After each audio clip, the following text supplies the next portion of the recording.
Welcome to the Chavrusa with Rabbi Levi Farkash, where we uncover the deeper meaning behind the Torah and the powerful lessons it holds for our lives today. There's a moment in people's lives, especially for someone on a journey of growth, where everything feels clear. In that moment, you simplify, you strip things down, you let go of distractions, you dig in. You say, I don't need to understand everything. I just want to do what's right. And in that moment, there's a certain purity, a certain clarity. But then comes the next stage. Life becomes more complex. You start thinking, questioning, and feeling. And the question becomes, is this a step forward or a step backward? In this time of year, the Torah takes us through that exact journey. On Passover, we are commanded to remove all Chametz, to live only with matzah, simplicity, humility, pure faith. And yet, just weeks later on Shavuot, the Torah commands us to bring an offering of specifically Chametz, something completely different than just days before, which raises a fundamental question. If Chametz represents something we must completely remove, why does it later become part of the mitzvah? What changed? And more importantly, what does that mean for us right now in our own lives? As you listen to this episode, think about this. Where in your life are you holding back, waiting to feel ready to fully understand before you commit?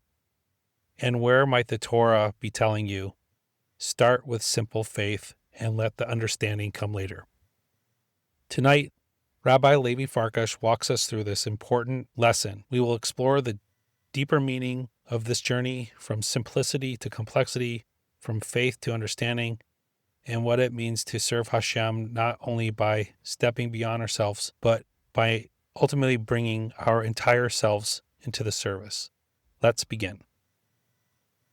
Good afternoon, everyone. After an unbelievable, uplifting Pesach, we are back with the Chavrusa, learning fascinating insights, relevant weekly topics on Judaism on behalf of the Jewish Insights. Today we're going to be talking about a very interesting lesson in regards to the counting of the Omer period. From the second night of Passover through the holiday of Shavuot, we are commanded to count 7 complete weeks, 49 days, which correspond and resemble the time where the Jewish people left Egypt, the lowest of the low, and on the 50th day went to Mount Sinai to receive the Holy Torah. And this time period where every single night we have the commandment to count that day. So day 1 would be today's the first day of the Omer, day 2 is the second day, so on and so forth.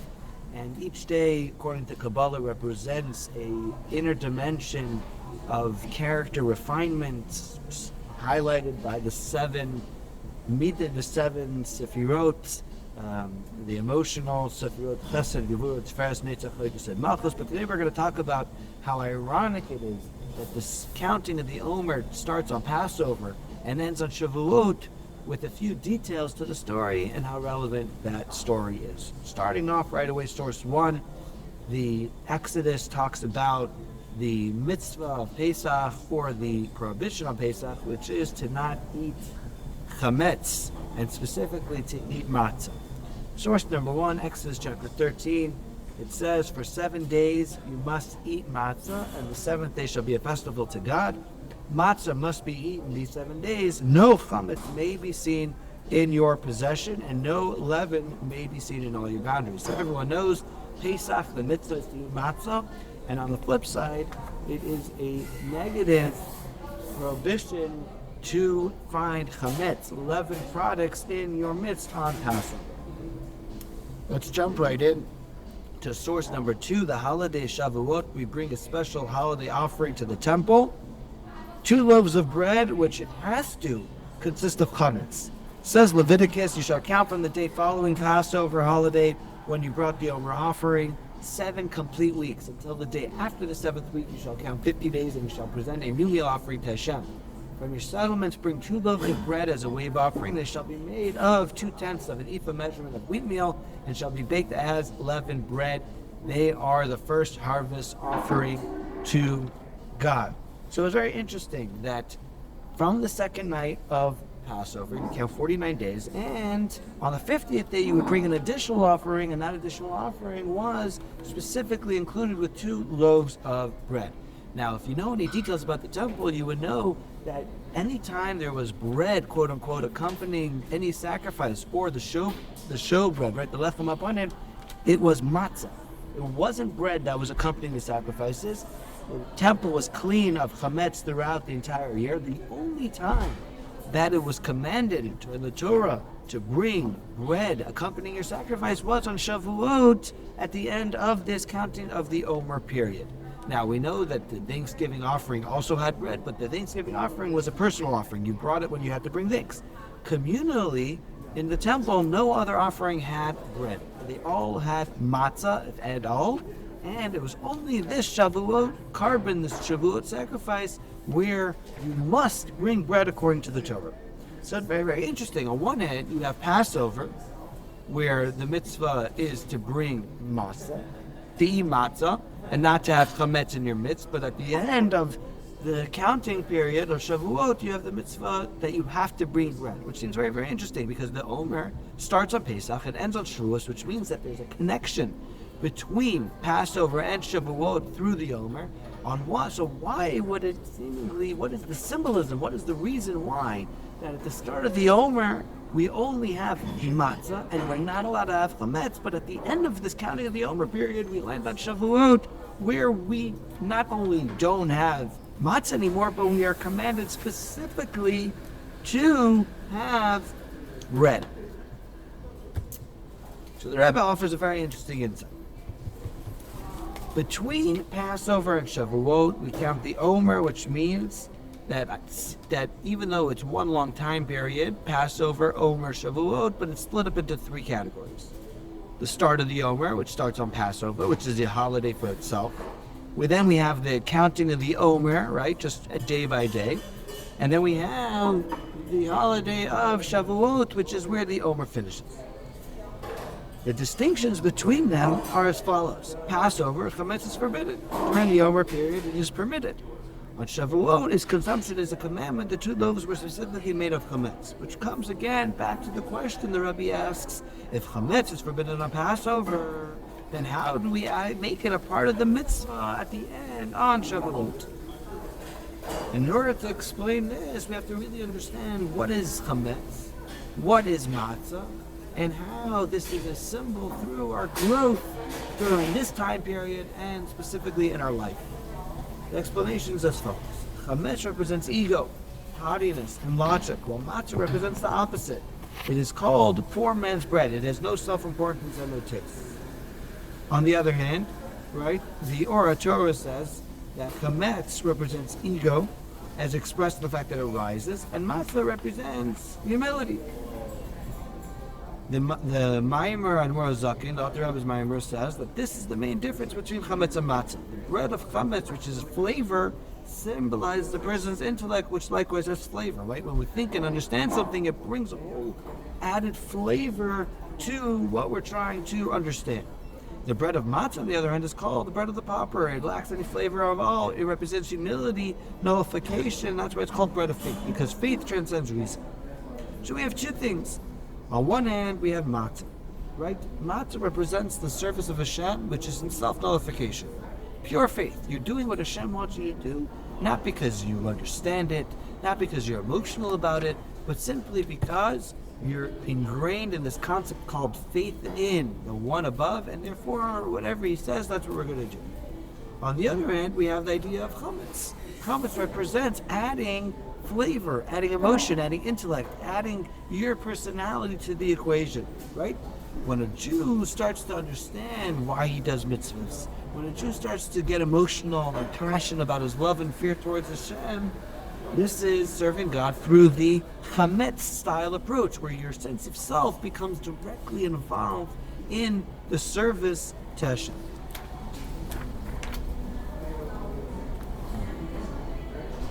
So now that we've understand that chametz and matzah represent 2 paths in service to Hashem, so now we can understand why the exodus of Egypt, we were only allowed to eat matzah, and the giving of the Torah by Shavuot, the carbon, the sacrifice, we were commanded to have chametz, right? It's seemingly ironic. If you were leaving Exodus and you had matzah because you were rushing to get out, so you were rushing to get out because you were in Egypt, so therefore it made sense that you had to have matzah. But now imagine you're in 2026 and you're reading the story of Pesach and you're like, okay, they had matzah. Sure, the matzah represents the idea that they were rushing to leave Egypt, and it represents the idea of nullification. But when you learn that matzah represents a path of service to Hashem, it now changes the whole equation. The fact that seemingly through nature, the Jewish people had matzah on the way that they left Egypt wasn't just something that applied to the exile, but it's something that applies to day-to-day service to Hashem. It changes the whole picture and the whole story of the Exodus completely. What happened at the Exodus? Before the Exodus from Egypt, the people of Israel were sunken in the 49 gates of impurity. They were on the lowest level. They were in a place completely ungodly. They weren't receptible for godliness, like it says, you were naked and bare in the Torah. God himself, the King of Kings, had to personally come and rescue them from Egypt. It wasn't a result of their own efforts, right? It was a revelation from above. This experience didn't change them internally because they didn't have the necessary capabilities psychologically and emotionally to draw and internalize what was going on from a spiritual experience as the fact that they were leaving Egypt, right? At the time of Exodus, the children of Israel, they were immersed in impurity. As the Talmud says, they served idols right alongside the Egyptians. They were unable to completely and immediately transform themselves internally and depart from the impure way of life, thinking in which they were entrenched. Therefore, Hashem had to give them a powerful experience and revealed faith that revealed the faith in their souls, and in one moment, he was able to take them out of Egypt. But, however, this faith didn't change who they were, right? It just gave them an injection of faith, right? This is what matzah.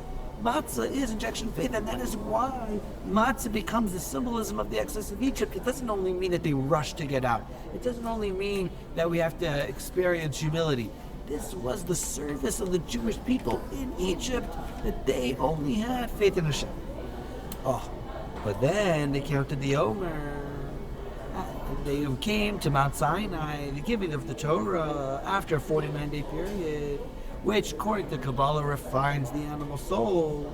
And therefore, you get to a point where your characteristics, your character traits, your attributes are no longer a block. They're no longer a hindrance to your service to Hashem. On the flip side, now that you've refined your character, your intellect, your emotion, it now becomes not only an opportunity to serve Hashem with those characteristic traits, but just like the carbon, the sacrifice in temple times of Shavuot had to be accompanied by bread, so too now we have the commandment to use our character traits to service to Hashem. It's not optional anymore. Optional is the overtime period, when we're refining our character. Shavuot tells us that chametz is used for mitzvah, that your intellect and your character and your uniqueness is used for mitzvah. Therefore, on Passover, when the people of Israel left Egypt, chametz was prohibited. They had simplistic faith, they were humble and faithful, but they were internally empty.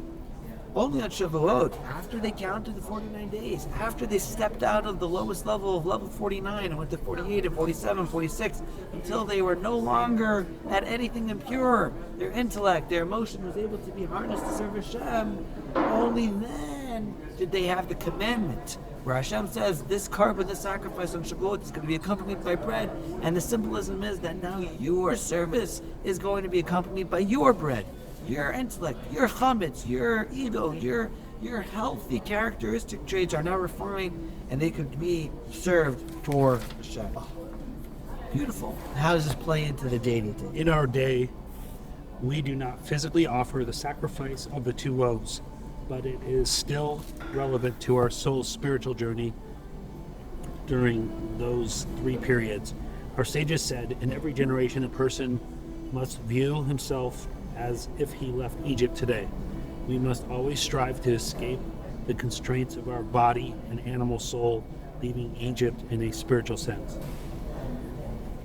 We do so in the following order. At the outset, corresponding to the actual exodus from Egypt on Passover, Chametz should not be consumed, meaning we should not scrutinize everything from an intellectual viewpoint. Our personal perspective might be skewed.